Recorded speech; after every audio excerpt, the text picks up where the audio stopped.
कुछ इसी तरह की कल्पना यहाँ के बहुत सारे बाबा करते हैं, बहुत सारे अंधभक्त करते हैं कि जो सरकार है वो उसमें केवल हिंदुओं का राज होना चाहिए, किसी और समुदाय को, किसी और धर्म के व्यक्ति को कोई हिस्सेदारी नहीं मिलनी चाहिए।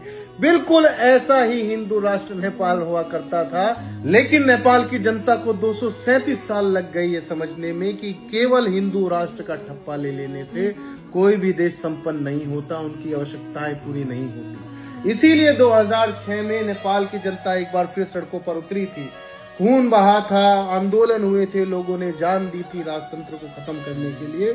इसीलिए 2006 में नेपाल से राजतंत्र खत्म हुआ, राजा का राज खत्म हुआ, लोकतंत्र आया, लोकतांत्रिक तरीके से सरकारें चुनी जाने लगी। लेकिन वहां की सरकार भारत की सरकार की तरह उन्हीं सब चीजों में उलझी रही, विकास पर ध्यान नहीं दिया, बेरोजगारी पर ध्यान नहीं दिया, करप्शन पर ध्यान नहीं दिया, जिसका गुस्सा आज जनता के बीच फूट रहा है और लोग सड़कों पर है।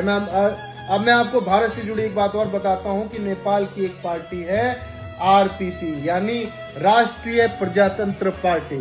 इसके विचार और भारत के आरएसएस के विचार जो संगठन है लगभग मिलते जुलते हैं। आरएसएस भी चाहता है कि भारत में को हिंदू राष्ट्र बना दिया जाए, भारत का जितना भी कानून बने वो हिंदुओं को ध्यान में रखकर बने, यहाँ पर संविधान को खत्म करके मनुस्मृति या फिर उनका संविधान लागू किया जाए।